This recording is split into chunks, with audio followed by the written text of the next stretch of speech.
దుబాయ్లో జరుగుతున్న ఎయిర్ షోలో అపశృతి చోటు చేసుకుంది. 5 రోజుల నుంచి ఈ ఎయిర్ షో జరుగుతోంది.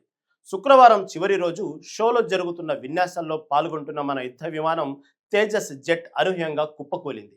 రష్యాతో కలిసి భారత్ సంయుక్తంగా అభివృద్ధి చేసిన తేలికపాటి యుద్ధ విమానం తేజస్కు అంతర్జాతీయంగా మంచి పేరుంది. అలాంటిది ఇవాళ తేజస్ జెట్ కుప్పకూలడం చర్చనీయాంశంగా మారుతోంది. అల్ ముక్తుమ్ విమానాశ్రయంలో మధ్యాహ్నం సమయంలో తేజస్ విమానం టేకాఫ్ అయిన కాసేపు గింగిరాలు తిరుగుతూ అద్భుత విన్యాసాలతో ప్రేక్షకులను అలరించింది.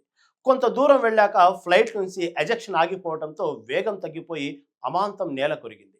ఫ్లైట్ను అదుపు చేసేందుకు పైలట్ చేసిన ప్రయత్నాలేవీ ఫలించలేదు. స్థానిక సమయం ప్రకారం మధ్యాహ్నం 2 గంటల 10 నిమిషముల ప్రాంతంలో ఈ ఘటన జరిగింది. తేజస్ విమాన ప్రమాదం జరిగిన తర్వాత విమానాశ్రయం మీదుగా నల్లటి పొగలు కమ్ముకున్నాయి.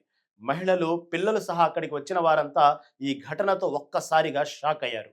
తేజస్ విమానం నేలను ఢీకొంది. ఈ ఘటనను భారత వైమానిక దళం నిర్ధారించింది. ఈ ప్రమాదంలో పైలట్ చనిపోయినట్లు తెలిపారు. దుబాయ్లోని 2వ విమానాశ్రయం 2 ఏళ్లకు ఒకసారి జరిగే దుబాయ్ ఎయిర్ షోను నిర్వహిస్తుంది. ఈ సంవత్సరం ఎమిరేట్స్, దాని తక్కువ ఖర్చుతో కూడిన సోదర విమానయాన సంస్థ ఫ్లై దుబాయ్ నుండి ప్రధాన విమాన ఆర్డర్లతో గుర్తింపబడిన కార్యక్రమం ఇది.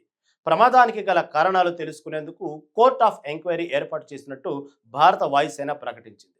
ఇది తేజస్ యుద్ధ విమానం కూలిన రెండో ఘటన. ఇంతకు ముందు 2024లో రాజస్థాన్లోని పోఖరణ్లో జరిగిన యుద్ధాభ్యాసంలో ఇంజన్ ఫెయిల్ కావడంతో తేజస్ కూలిపోయింది.